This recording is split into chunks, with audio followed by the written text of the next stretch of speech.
me olvide. Y voy a empezar a compartir pantalla. Ya. Ya, chiquillas, ¿están viendo lo mismo que yo? Sí, plan de emergencia. Ya. Vamos a tener primero un par de consideraciones. La consideración 1 es que nos dice la ley. Y el 594 uno puede pensar de que nos va a decir, ya chato, este es tu plan de emergencia. Esta es la estructura que debes tú desarrollar y tener en cuenta. Si lo empezamos a revisar bien en profundo, nos vamos a dar cuenta que no es así. No te da una estructura definida de plan de emergencia, pero sí habla de lo que es la evacuación. Ya que tú debes evacuar la zona de evacuar, ya, hacer unas zonas de seguridad, una zona segura, tiene que estar las vías de evacuación, que tienen que abrirse en el sentido de la marcha. Debes mantener las condiciones de infraestructura de manera adecuada, debes tener las distintas señaléticas que indiquen cuáles son las vías, y también cuando tenemos un riesgo o un peligro ya inminente. O sea, un riesgo en realidad, porque el peligro está. Y eso nos dice 594. Ahora, la norma chilena 436, que es la que también sale en la diapositiva anterior, y esa sí la vamos a ver un poquitito, porque eso a mí es lo que más me interesa en este punto, que igual tiene algo tiene cosas bien importantes. Ya. Hay distintos elementos de la norma 18001 que ya las vimos en Seguridad Industrial 2, y también lo vimos en la parte 1, en el capítulo 1 en la unidad 1. Sin embargo, a mí me interesa mucho esto de acá, la 436. En específicamente el punto 6, que son las obligaciones del empleador, y el punto 6.2, que es la estructura básica de un plan de emergencia. Y acá te da estructuras y elementos bien sencillos. Ahora, lamentablemente, esta norma, la 436, es un cuerpo legal, sí, pero las normas chilenas tienen una característica que las diferencia de otras normas legales. Si un decreto o una ley me dice, utiliza esta norma, tú estás obligado a utilizarla un 100%. Y pasa a tener que una aplicación legal. Cuando uno empieza a revisar los distintos cuerpos legales que tienen relación con seguridad, no hay ninguno el que te mande directamente a utilizar esta norma, la 436. Por lo tanto, para nosotros es una norma de referencia. Y es fome eso, porque la norma es bastante buena y trae muchas cosas. Ahora, la norma de referencia está a un punto nomás, porque esta norma también, muchos de sus contenidos que tiene, se construyeron en base a distintos cuerpos legales, como por ejemplo el Código del Trabajo y otros elementos más. Por lo tanto, claro, tú quizás no lo puedes utilizar de manera directa porque la ley no te obliga a eso. Sin embargo, uno la puede utilizar como referencia. Y el utilizarla no está mal. O sea, yo puedo hacer algo que esté sobre la ley o bajo la ley, sí y no. Yo puedo hacer cosas que la ley me permite hacer. O sea, todo lo que la ley me permite es legal. Desde el punto de vista de seguridad, recordemos algo. Código del Trabajo, artículo 184. Yo debo tomar todas las medidas de control para el control eficiente de mis riesgos. Por lo tanto, bajo esa premisa, si yo implemento lo que está acá, desde el punto 6.2.1 hasta el 6.2.5, no está contraviniendo la ley, porque yo me estoy amparando bajo ese artículo del Código del Trabajo, primera instancia, y lo que yo estoy haciendo acá no va en el desmedro del trabajador. O sea, algo más sencillo, los elementos de protección personal, los famosos EPP, que la calidad de ellos lo rige el artículo 18, decreto 18, yo sé que son de libre gratuidad. O sea, el trabajador tiene su derecho y él no paga por ello. Pero yo puedo cobrarles, siempre y cuando yo me doy cuenta de que el trabajador rompe de manera intencional el elemento. Y yo le cobro para en el fondo poder reponerlo. ¿Ya? ¿Qué sería ilegal bajo ese punto de vista? Que cuando yo al trabajador tengo que entregarle su elemento de protección personal, su EPP, cuando le toca renovación, o ya este se rompió por el uso, no se lo doy gratis, le cobro. Es un acto que está contra la ley. ¿Ya? Entonces, ¿yo puedo utilizar esto como una norma de referencia o para guiarme? Sí, lo puedo hacer. ¿Ya? Ahora, otra estructura de plan de emergencia que también sale por un tema legal, que acá no sé por qué me olvidé de considerarlo y me acordé recién ahora, es el que me sale en el decreto 48, que es el almacenamiento de sustancias químicas peligrosas, que ahí me da una estructura de plan de emergencia. ¿Ya? Ahora, ¿qué es lo importante de esto? ¿Ya? Si se dan cuenta, son 5 puntos, súper chiquititos, súper poco, pero que hablan mucho y son bien potentes.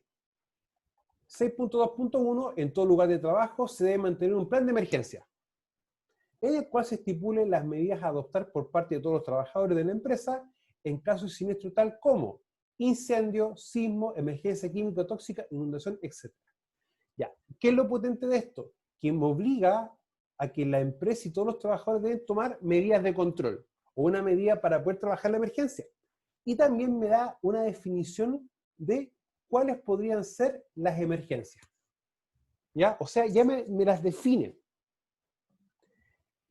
Ahora, el plan de emergencia se debe estipular los roles a seguir por cada trabajador ante la emergencia, el procedimiento de control de la emergencia y el procedimiento de evacuación. Vamos a partir de atrás para adelante. El procedimiento de evacuación, si ustedes se dan cuenta, está cumpliendo con lo que establece 594, de la evacuación de las personas. ¿Ya? Que eso en la práctica uno también lo entiende así. Es preferible evacuar un inmueble antes de exponer a todas las personas a que puedan hacer un control de alguna emergencia sin que ellas no sepan. Yo así que en el fondo evito exponerlas a riesgo. Eso es súper importante, chiquillos. No sé, Por eso, profesor, disculpe, por lo mismo se hacen los simulacros de procedimiento de evacuación, ¿o no? Ya, es que ahí vamos a tener un tema. Yo sé que el 594 privilegia evacuar por las distintas vías de evacuación, tanto horizontales como verticales. Que si tengo un 2 o 3 pisos, va a ser vertical, y un solo piso horizontal. Por eso privilegia aquello. Ahora, ¿qué pasa o qué pasaría si, por ejemplo, en nuestra empresa tenemos trabajando gente con silla de ruedas? Que ojalá fuese más común, independiente que tenemos una ley de igualdad que permite trabajar, que trabaje con nosotros gente con discapacidad, pero aún así no se da. Hay que tener un plan Debería de haber un emergencia plan de emergencia, para esas personas. perdón, para ellos, distinto. Sí, no. Sí. Profe, eso era lo que yo ¿Ya? le iba a preguntar cuando nos decía si es que para trabajar en un proyecto de especialidad, si es que se podía hacer eso. Porque, por ejemplo, yo lo veo en la escuela de mi hija. Mi hija van a una escuela que trabajan con los niños que tienen discapacidad auditiva. Entonces, yo me preguntaba si para ellos cuando hay una emergencia usan el mismo procedimiento. Entonces, por ejemplo, si ellos tienen discapacidad auditiva y es algo que es un tipo de alarma, ellos obviamente no la van a escuchar. Entonces, ¿cómo se hace en ese caso? Ya, vamos a partir del siguiente tema. Hacer 2 planes de emergencia no es locura, no es ilógico, pero lamentablemente más es menos. En la práctica, nosotros debiésemos hacer un solo plan de emergencia. El tema está que acá vamos a tener que ver cómo articulamos ciertas estructuras y procedimientos. O sea... Entonces, por ejemplo, en el plan de emergencia que está para la universidad, por ejemplo, ahora en el que vamos a trabajar, ¿también tendríamos que incorporar eso o no está...? Hay que incorporarlo, pero te voy a explicar cómo lo vamos a incorporar. Ya. Profesor, eso es lo que yo no entiendo. Si un plan de emergencia, cuando uno identifica una eventual emergencia, nos dice que nosotros debemos tener un plan de emergencia dependiendo de la emergencia en que nosotros podamos tener. Y ahí dice, puede ser incendio, sismo, emergencia química. ¿Se hace un plan de emergencia diferente para cada situación o dentro de ese plan de emergencia va todo? Es un plan de emergencia que involucra todo. Ah, ok. Que lo principal es cómo es según lo que yo estoy entendiendo ahora, el plan de emergencia, lo primero es hacer el procedimiento de evacuación. Por eso estamos empezando ahora desde atrás hacia adelante. ¿Sí? Exactamente, es lo primero, evacuar. ¿Ya? Ahora, si tenemos una persona con hipoacusia o con sordera, ¿el temblor va a ser distinto para ella? No, porque es movimiento. Ya, pues el temblor es lo mismo para todos. ¿Y cuál va a ser la diferencia para ella? Es que quizás, o por ejemplo algo más sencillo, un incendio. el incendio va a ser captado o percibido olfativamente, si es que todos tenemos esa capacidad sin problemas, prácticamente por todos. Pero muchas veces tenemos que dar la alerta para poder ¿La evacuar, alarma? con la alarma. ¿Cuál sería la correcta? La alarma. La alarma, esa sirena, Ya. el Pero si incendio. ya, es que siempre, lo que pasa es que yo siempre hago el mismo juego porque uno siempre se equivoca. Y la gente siempre se equivoca. La alarma, ya. Vamos a partir primero para que la persona pueda identificar la emergencia. Ya. Porque yo digo que menos es más en este caso. A mí no me gusta tener que tener planes de emergencia diferenciados, porque eso sería segregar más a las personas. No es incluirla, es segregarla. Porque no, tú tienes hipoacusia, tienes esto, ya, este es tu plan de emergencia específico. Ya, eso no debiese ser así. Hay que entender algo. Nosotros, por ejemplo, tenemos que tener un mecanismo para que una persona con sordera o ciega pueda detectar que está pasando algo. Y en ese caso podemos tener una alarma sonora y reforzar la alarma sonora para las personas que tienen discapacidad visual y una alarma vibratoria, por ejemplo, y acompañado con luces para las personas que pueden tener sordera. De hecho, no me acuerdo en qué parte vi, que una empresa está diseñando una aplicación para teléfonos celulares, en el cual, por ejemplo, vía Bluetooth, le pudiese comunicar a las personas, o vía Wi-Fi, o que estuviesen conectados a red de Wi-Fi, que había un siniestro que estaba ocurriendo. Entonces, si el teléfono vibraba de cierta manera, le indicaba el tipo de emergencia. Porque Entonces, profesor, a lo que se refiere usted no es agregar un plan de emergencia para las personas discapacitadas, sino sería agregar medidas de control para ellos. o sea, en el fondo, medidas de respuesta, no medidas de De control. respuesta, De ya. respuesta. El plan de emergencia, saquémonos de la cabeza que una medida de control, porque en el fondo Sí, es sí, sí. para responder algo. Lo que pasa es que yo no digo que hay que hacer un plan de emergencia distinto, sino que nosotros tenemos que incorporar elementos a nuestro plan de emergencia. O sea, en este caso, definir bien la forma de dar la alarma a las personas que tengan una discapacidad. Eso en primera Pero instancia. profesor, para que todos tengan la misma medida en el plan de emergencia, como medida de respuesta, entonces, para que hay que hacer una capacitación. No sé cómo se llama, capacitación. Es que ese es el tema. O sea, nosotros en primera instancia tenemos que identificar la emergencia y luego preparar la respuesta. Y no es que nosotros hacemos plan de emergencia y ejecutamos el tiro. Hay que hacer toda una campaña de capacitación completa, desde cero. O sea, la capacitación la hace desde la manera interna hasta si estamos en un colegio o en un jardín con los chiquititos. Y eso debería hacer, por ejemplo, nosotros entramos a la universidad y a nosotros nadie nos hizo una capacitación de evacuación en caso de emergencia. No. Eso debería hacerse a principio de año. A principio de año, pero yo siempre le he contado en todas mis clases, a todos mis cursos, porque yo hago clases a todos los cursos, cómo hay que hacer la evacuación y por dónde se evacúa. ¿Ya? ¿Por qué razón no se ha uniformado más? Porque como es un documento de índole pública, tiene que estar resolutado. Entonces, mientras tanto, el plan de emergencia que tenemos de uso interno. Ahora, la capacitación de emergencia o de respuesta ante emergencia no dura un día, es un proceso que es largo. Es un proceso extenso que dura por lo menos un par de meses. Y hay que entenderlo así porque no es algo que las personas lo hagan propio o parte de ellos mismos. Tiene todo un proceso, toda una dinámica. Ahora, ya empezamos a ver cómo en el fondo le podemos dar la alarma. Reforzar elementos visuales, reforzar elementos auditivos, y si la persona de verdad requiere una ayuda más, ver un tema de aplicación o pulseras. ¿Ya? Pulseras vibratorias que en el fondo están conectadas vía Bluetooth, un elemento, para que dé la señal de que en el fondo hay que evacuar. Ahora, el escenario va a empezar a cambiar y a variar cuando ya tenemos, por ejemplo, movilidad reducida. Por ejemplo, tengo un chiquitito con sillas de rueda, o tengo un chiquitito o un adulto que utilice, por ejemplo, un bastón. o 2 bastones y tenga movilidad reducida, le cueste desplazarse. Hay un tema de desplazamiento. Recordemos que la discapacidad no es solamente visual o auditiva, también puede ser movilidad y otros elementos más. Y ahí también tenemos que darnos cuenta que la evacuación, lo más probable es que no pueda ser por la persona sola. Tiene que ser una evacuación asistida. Ya, pongámonos en un caso, jardín infantil, 30 chiquititos. Hay un amago de incendio, no se controló, hay un incendio.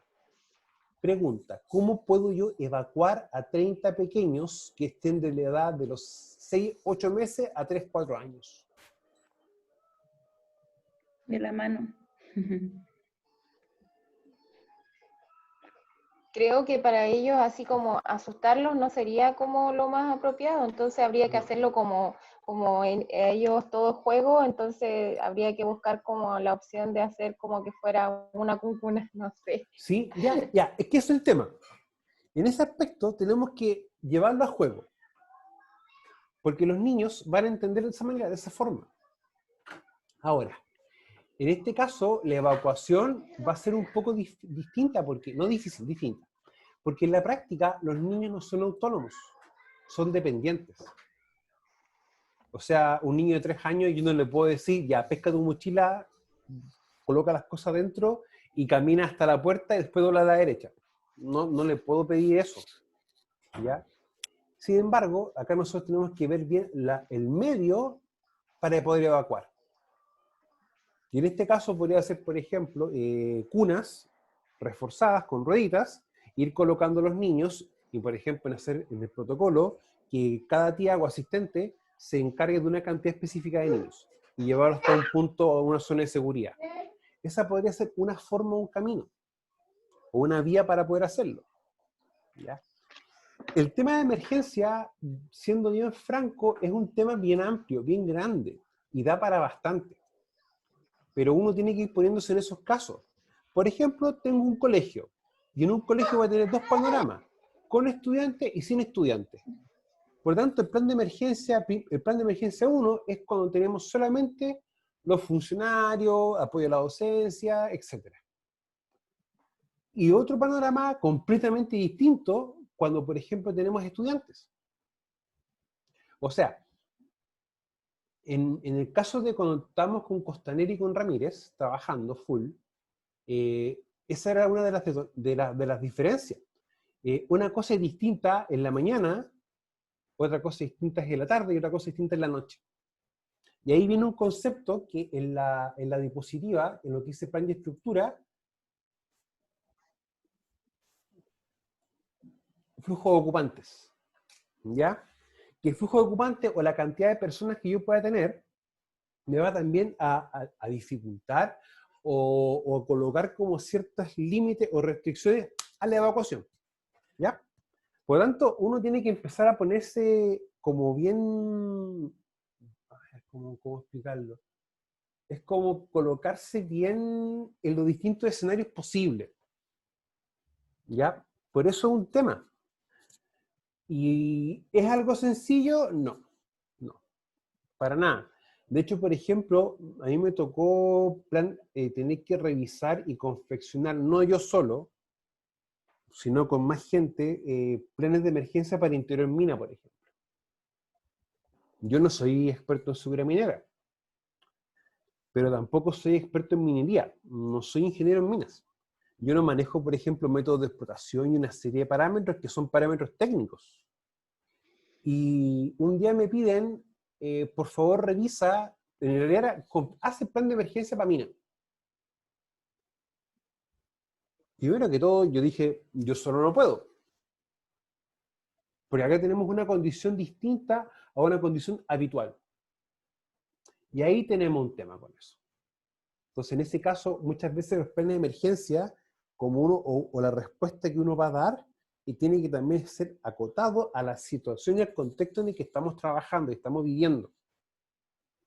Por eso es que a veces la gestión de emergencias, que es un aspecto, y la gestión de desastre, que acuérdense que el desastre es la afectación de un grupo humano, es distinta y es diferente. Porque va a trabajar en escalas y en espacios físicos y temporales distintos. Ahora, volviendo un poquito, retomando lo que estábamos conversando con los chiquititos que tienen alguna discapacidad. En el caso de la evacuación, cuando tenemos chiquillos con hipoacusia y con problemas visuales, lo que siempre se recomienda es que no evacúen solos.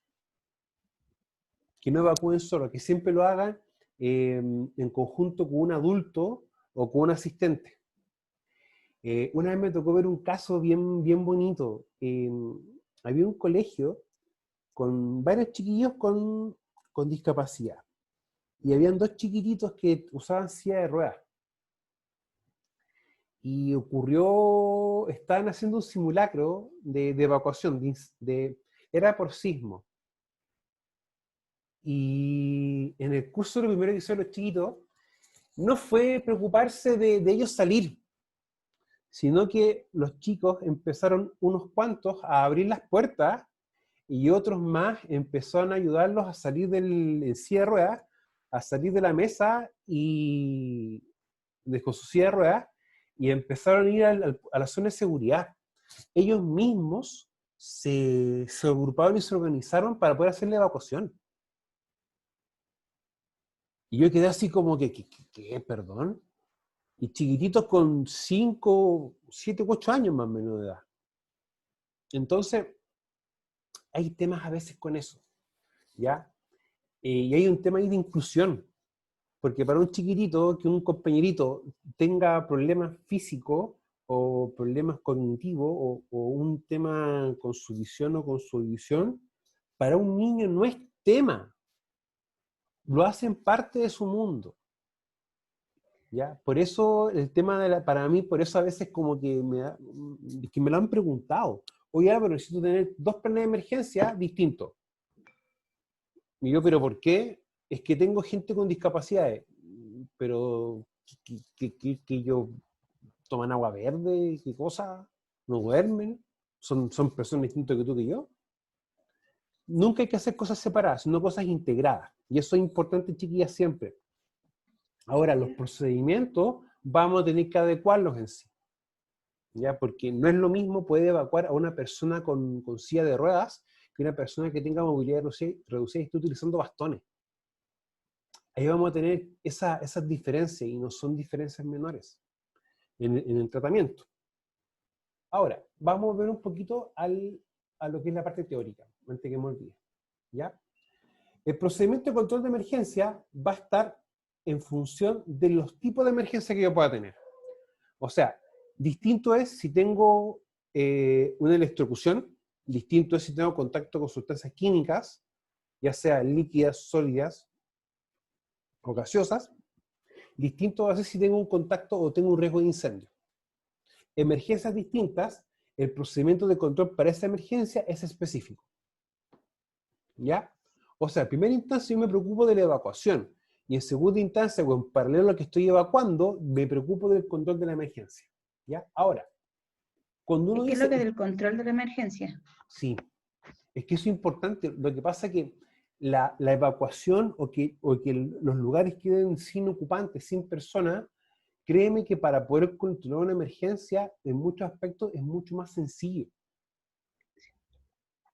Sobre todo cuando se trata de una emergencia de incendio. Sí, o sea, es que... Sí, es que O de inundación. o incluso es más, por ejemplo, imaginemos que estamos en clase y se desmaya una persona, un estudiante. Hay que evacuar igual porque igual mucha aglomeración también le afecta a la persona, ¿o no? ¿Ya? Primero que todo.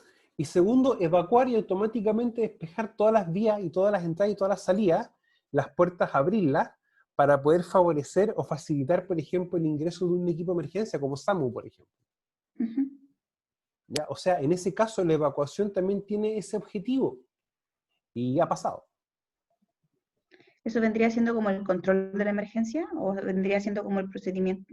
En ese caso viene a ser es como un procedimiento para poder tener o tomar un control. Ah, ok. ¿Ya? Recuerda que el procedimiento en sí es todo el camino, y el control de la emergencia, o que la emergencia esté más o menos controlada, es como el efecto que produce, el aplicar ese procedimiento. que en cierto aspecto llega a ser subjetivo. ¿Ya? Ahora, vamos a ver la segunda parte. Ya, el plan de emergencia debe asignar un coordinador de la emergencia, el cual tiene como función dirigir y coordinar las acciones a seguir para controlar cualquier emergencia. O sea, esto que me implica en el que yo deba empezar a generar un líder de emergencia o un coordinador general de emergencia y empezar a hacer un organigrama. Profesor, sí, eso explicaba usted en el video, de que tiene que haber una persona en la cual deba llamar, una persona encargada de varias cosas, pero en el momento de la emergencia a veces uno se olvida de todo el de todo el procedimiento que uno debe hacer, o las personas encargadas. Ya, es que eso ¿Suele también suceder eso o no? suele suceder eso, pero eso viene también asociado a un tema de experiencia. Ah, ok. ¿Ya? Yo profesionalmente hablando me ha tocado vivir, y personalmente también me ha tocado vivir distintos tipos de emergencias.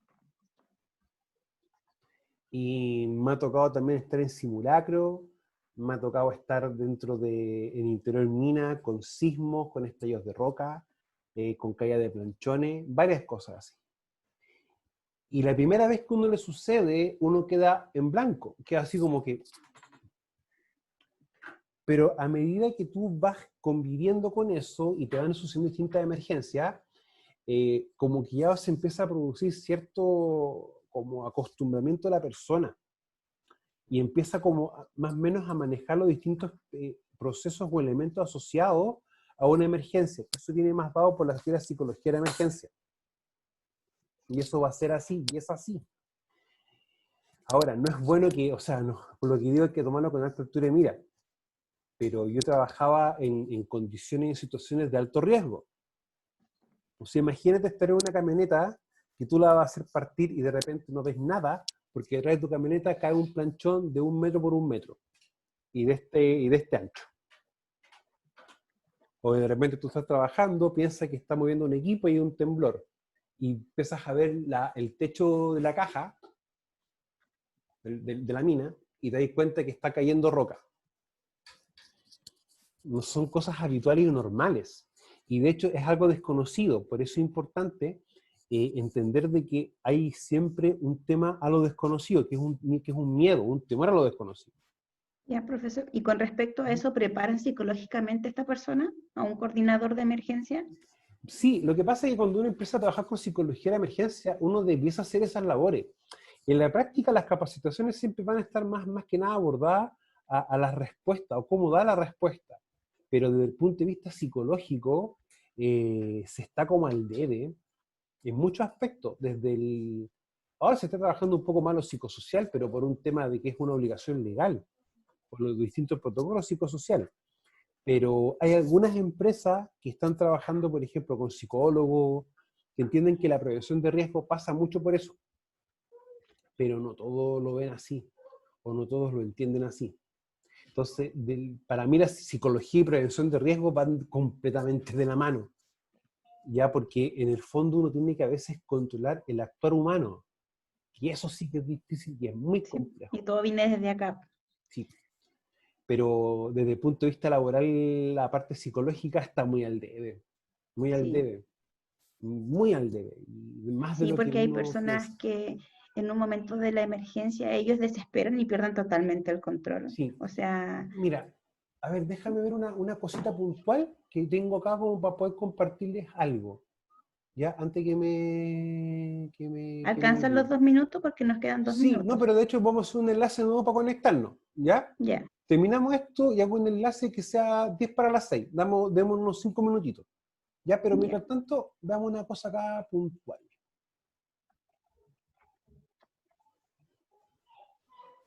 Ya. Esto tiene que ver, por ejemplo, con las etapas de miedo, pero si uno se da cuenta, estas 8 etapas, que más que nada es la conducta esperada. Acá el título está un poco incorrecto, un poco impreciso. Porque acá nosotros tenemos un tema de conducta. Mi conducta, tu conducta, va a depender de múltiples factores. Y un factor son las experiencias previas.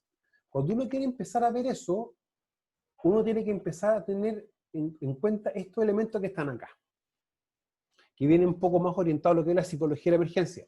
para mí la psicología de la emergencia tiene un objetivo bien importante, que es poder entender, comprender y conocer la o las posibles reacciones de las personas ante una emergencia. Porque, por ejemplo, si yo tengo una persona que cuando ocurre algo se queda pegada y no puede hablar bien, ¿la puedo dejar, por ejemplo, encargada de dar aviso al equipo de emergencia? No. No. Entonces, es ahí el tema. Por lo tanto, cuando uno quiere, y de hecho se hace así, cuando se establece un Warman brigadas de emergencia o brigadas de respuesta a emergencia, se hacen perfiles psicológicos. Se estudia mucho esa parte. Porque es importante conocer más o menos cómo va a trabajar o tratar la persona. Claro. Ya, y ahí tenemos un tema bien importante.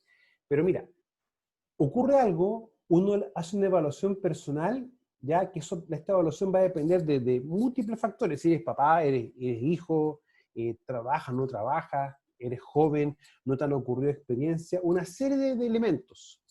Y esa sensación y emoción va a determinar tu